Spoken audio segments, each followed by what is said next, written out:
योगी जी से कह दो जो 11 मार्च का आपने टिकट बुक किया है वापस चलिए, मठ में जाइए, घंटा बजाइए। आप कहते थे चुनावों का ऐलान तो हम बता देंगे क्या करना है। हाँ तो खदेड़ा, खदेड़ा, सीधा खदेड़ा, मठ में बांट देंगे।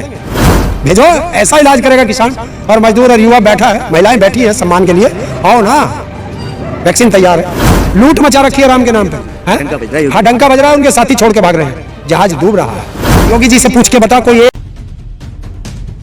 योगी जी से कह दो जो 11 मार्च का आपने टिकट बुक किया है वापस चलिए, मठ में जाइए, घंटा बजाइए। जनता आपको पसंद नहीं करती। उत्तर प्रदेश की जनता मन बना चुकी है। इस बार खदेड़ा बहुत बड़ा होगा। इनमें भगदड़ मच चुकी है, जो हमने पहले बताया था आप लोगों को कि जिस दिन आचार संहिता लग जाएगी बीजेपी में भगदड़ मचेगी, वो मच चुकी है। राकेश टिकैत जी ने पहले ही कहा था नेता मुक्ति अभियान चलाना पड़ेगा। वो नेता मुक्ति अभियान इनमें चल चुका है। कहीं ऐसा ना हो पासा पलट जाए। नहीं, पासा तो पलटेगा ही। पासा ही तो पलटने आई है जनता, तख्ता पलट करने जा रही है जनता।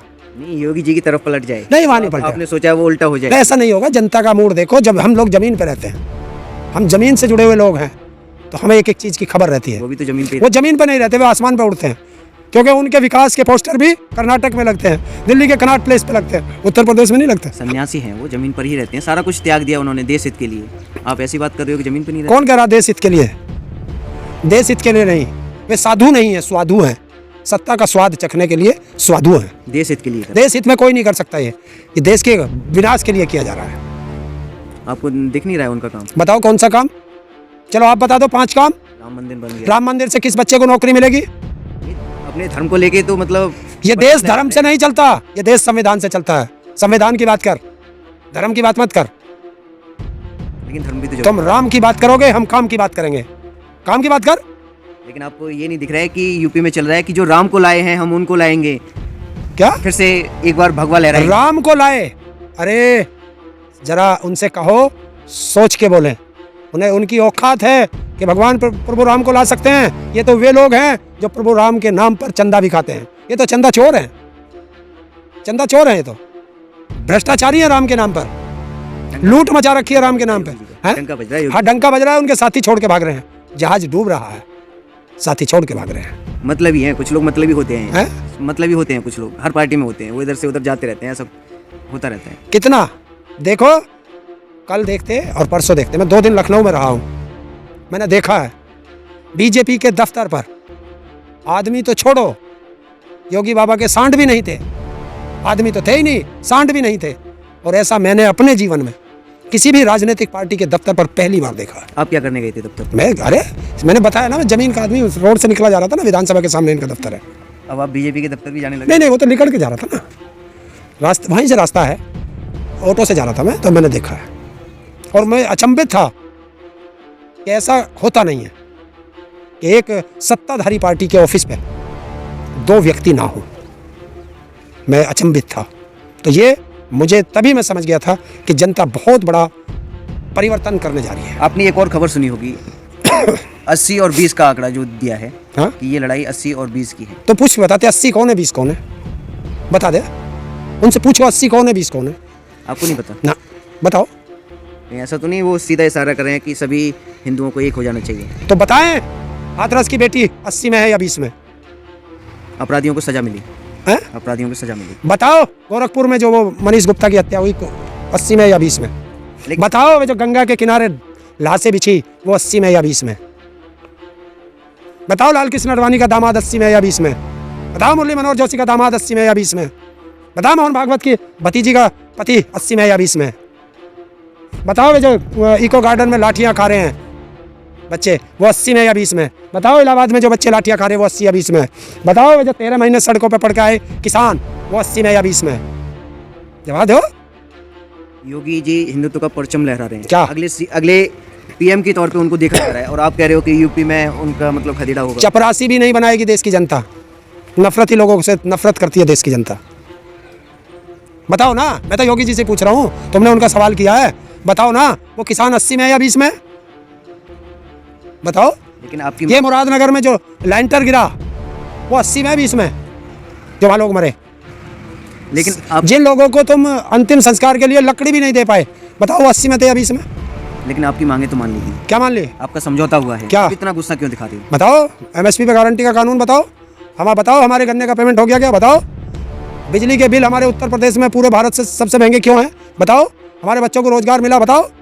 आप कहते थे कि गाँव अरे ऐसे हिंदुत्व के नाम पे ठेकेदारी करना छोड़ दो योगी जी, कि आप अपने प्रदेश की जनता को ऑक्सीजन नहीं दे पाए, आप दवाई नहीं दे पाए, आप बेड नहीं दे पाए। आपने 800 रुपये का ऑक्सीमीटर 1600 रुपये का खरीदा। आपने थर्मामीटर, इलेक्ट्रॉनिक थर्मामीटर 2100 रुपये का 16,000 रुपये का खरीदा।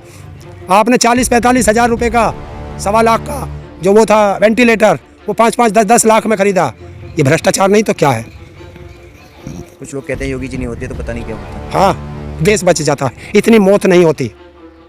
आपको नहीं योगी जी से पूछ के बता, कोई एक भी उन्होंने हॉस्पिटल बनाया हो, कोई एक स्कूल बनाया हो? हाँ तो वही तो है। तुम्हारे बच्चों को अनपढ़ रखना है, तुम्हें कमज़ोर करना है, और जब देश में राज किया जाता है वो अनपढ़ों पर, कमज़ोरों पे किया जाता है। पढ़े लिखे सत्ता से सवाल करते हैं।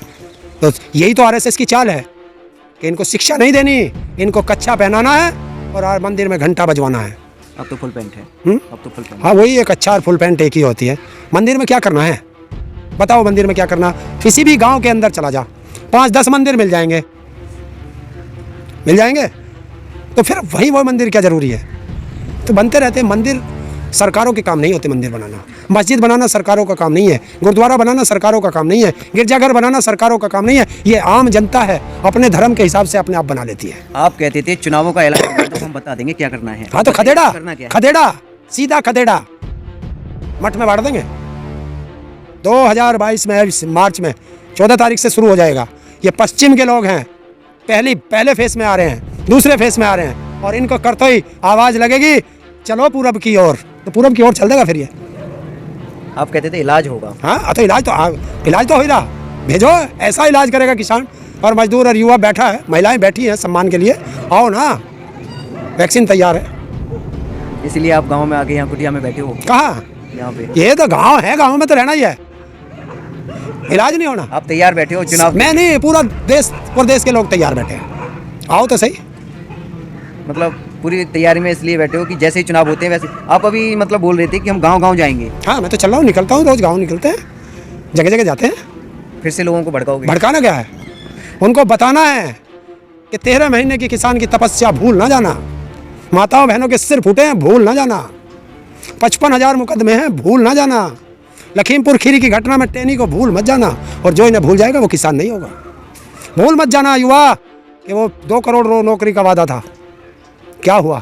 भूल मत जाना, रोज लखनऊ में लाठियां खा रहा युवा, माताएं बहनें भी जा रही हैं उसमें, उन पे भी लाठियां। का एक इंटरव्यू देखा, उसमें उन्होंने कहा कि 26 तारीख को ट्रैक्टर मार्च निकालने के लिए युवा तैयार है। देखिए उन्होंने जो कह दिया वो तो करेगा किसान।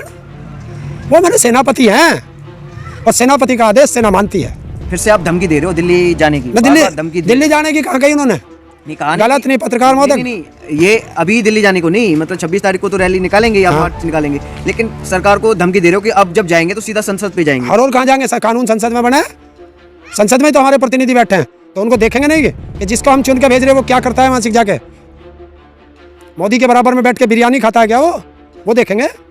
या जो हमने कह के भेजा हमारे मुद्दे उठाता है वो सब देखेंगे।